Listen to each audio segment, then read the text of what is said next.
do we think that the Bears and Caleb's struggles are more on Caleb or more on the Bears?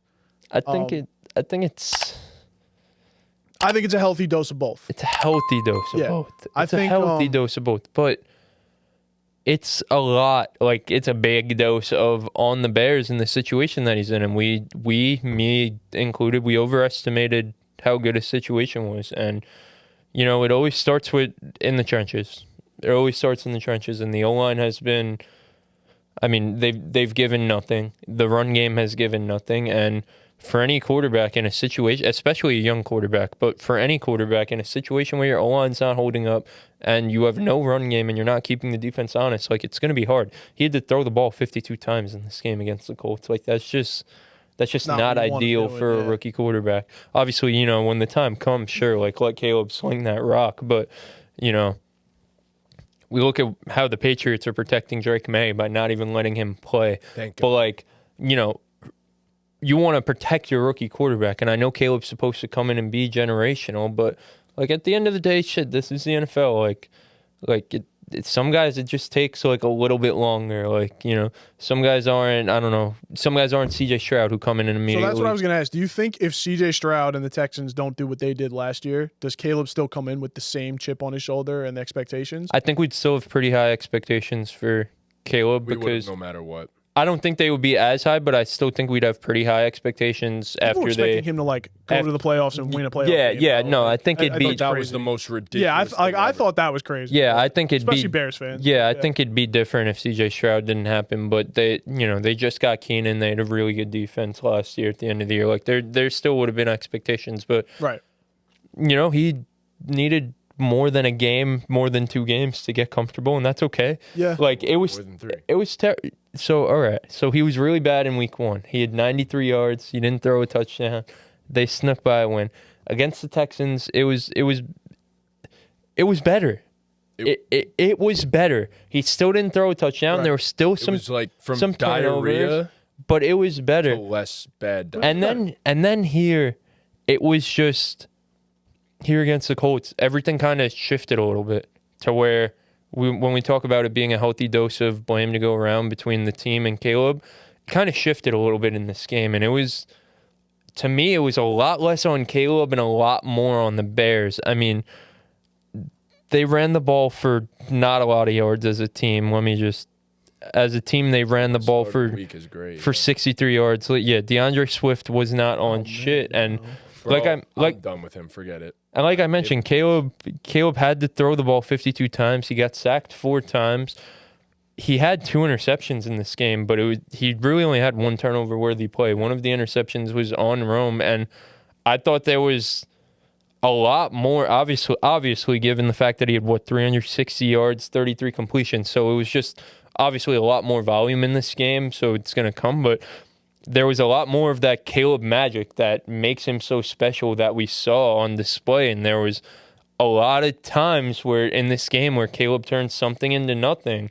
And, you know, it still wasn't great. Like, you know, still, he's really not holding on to the ball for that long either. I don't know. You're on PFF right now. No, so you're 100%. I think it's about average his time to throw right now. It's about middle of the pack. So, like, he's really, and that was a concern with him. And sometimes when you watch the film, like, it does look like he's holding on to that bitch First for couple too long. games, it was worse than what it was. But the pressure is just getting there so fast too, where he's bailing on the pocket so quick, and he really doesn't have a choice. You know, obviously, you know, more times than not, especially old heads, you want your quarterback to stand in there and make the throw, but.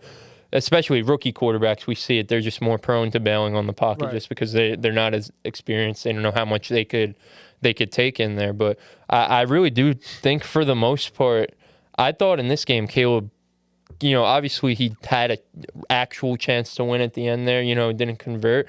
But I thought for the most part, he really gave them their only chance to win. Obviously, the defense was still pretty good. Anthony Richardson just sucks on the other side. So that's a whole different thing. But, I mean, having literally zero semblance of a run game, and, like, I can't believe that it's gotten worse since week 1. Like, Caleb's gotten better every week so far, and the run game's just gotten worse and worse and worse. Like, it's really, like, they legitimately have it's the worst run game in the NFL right now. No, it is. I agree. Like, and it's really not even close. So, like, no quarterback's going to particularly succeed there, but we temper expectations a little bit given the situation with the team. The team overall is just not as good as we thought.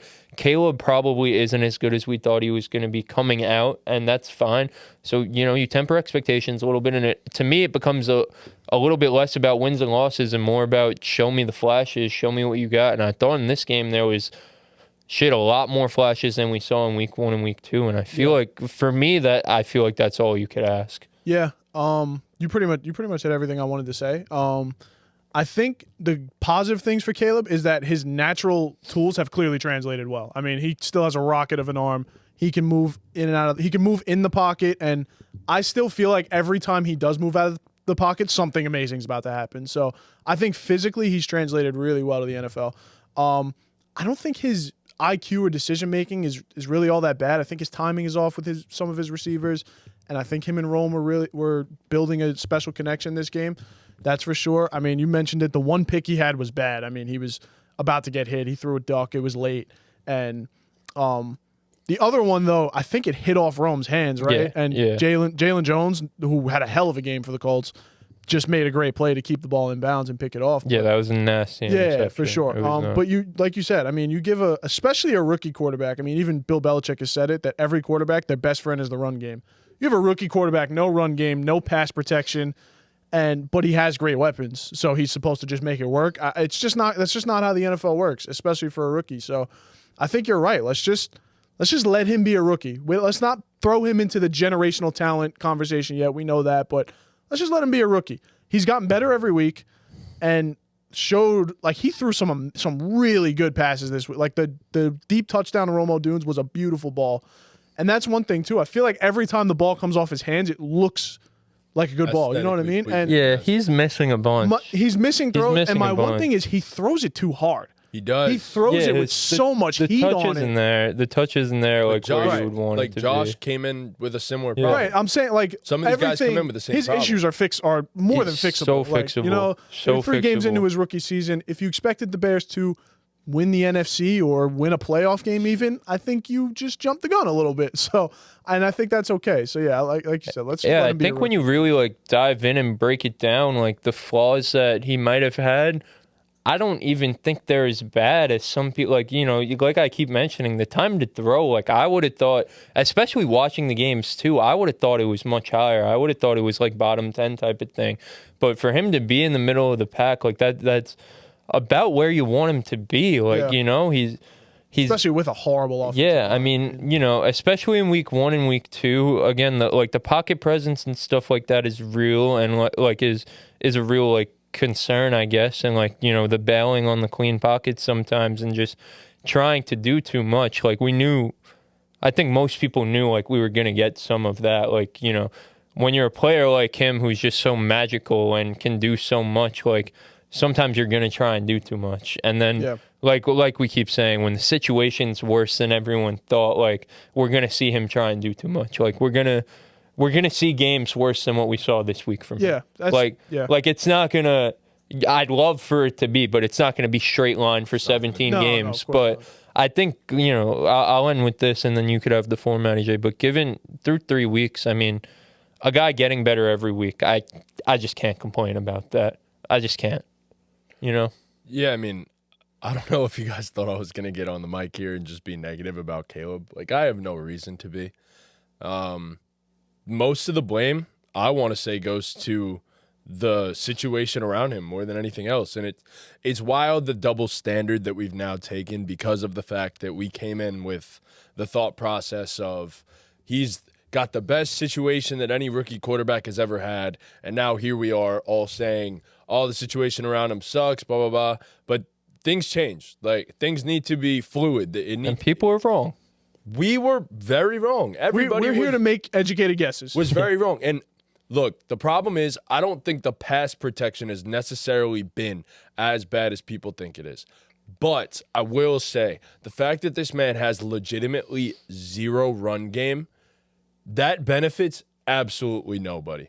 And it needs to be stated that in other situations, eventually, when you don't have a run game, it's going to catch up to you. Even as a vet quarterback, as some of the best quarterbacks in the NFL, Caleb is in his first 3 games of his rookie season, and no running back has averaged more than, like, I feel 4 yards per I think carry. Swift is at 1.8 or something. Yes, On the real season? bad. Oh Real my bad. God. Yeah, he's horrendous. He's not just the O-line, the O-line being bad at run blocking. He is also not a good runner. Point blank. Oh, no. It doesn't Terrible. fit. It's not a good look for them, and it's just Caleb is I just spit on the mic. Caleb is in a real bad Welcome to the Talk Tua situation podcast. yeah, right, bro. It's just he's set up to have a rough start to his career, but as you guys said, I think a lot of these things can be fixed.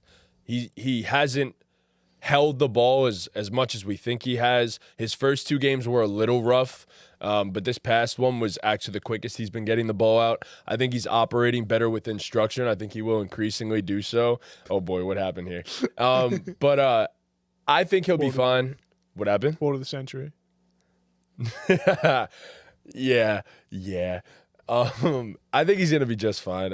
I think the Caleb is Caleb. I mean, what else did we really expect? We thought he was going to be great from day one, but he's a rookie, and we got our expectations warped because C.J. Stroud stepped into a situation and proved to be one of the best quarterbacks that we've ever seen in their first year, and we kind of expected the same out of Caleb, and it's just not so fair because we call him a generational prospect. He wasn't as polished as C.J. coming out, and that's the truth. It's also just like we have to remember that no one expected the Texans to be good. Everyone expected them to be one of the worst teams in the league. And expectations were completely right, different. and then they blew everyone's mind. So and like that doesn't happen for a top 3 pick ever. It never happens. Like C.J. Stroud had one of the, if not the best rookie seasons ever. So like I just think people need to keep that in mind. Yeah, I mean, he's going to throw a bunch more interceptions. He may have a Peyton-level rookie season where the man throws 20 interceptions. But you know what? I'm going to feel no differently about him because some of these guys can go through a bunch of mistakes, fix them, and be far better the next season. Hopefully Keenan gets back on the field sometime soon, too, because will that'll help. definitely help. Keenan had 11 targets his first game, so like he wants. I mean, to it throw didn't the ball, translate to anything. No, but he wants to throw the ball. Yeah. Clearly, He's a good safety blanket for a rookie quarterback. Exactly, yeah. So and if the connection with Rome gets stronger, and then you add a guy like Keenan Allen back in there, DJ seems to be the guy. I mean, there's brighter days ahead for them. Yeah, for it's sure. just crazy. Like Swift season. was the first player signed in free agency, and that means like that tells me you didn't even think about Saquon or Henry or Aaron Jones or shit. Even Zach Moss would have been better for you. They were fooled, man. Yeah, they really were. Tried to tell y'all, man. They really were. I tried to tell y'all about Swift. Yeah. Fools. It's not all his fault either, but he's definitely not helping. No, he's not good. He's definitely not. It's not his fault. I mean, he might have lost the job moving forward. They used Roshan Johnson. Roshan. They were saying Roshan was a healthy scratch week 1. I don't know what he did week 2, and then week 3 what do they have against Khalil Herbert? He's not that good either.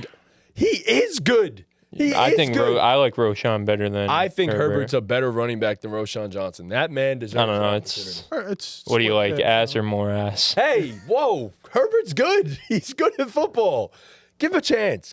I'll personally always take more ass over less ass. I like Roshan, and I have him in our I think dynasty. a lot of guys would do the like, same thing, to be honest. So less is more sometimes. Sometimes it's just about the shape. True. No, that's true. Okay. I don't know where to go with those statements. Shape over size? You've never heard that? Never. That's a thing, man. I've heard girth over length. I've never heard shape over size. All right, well,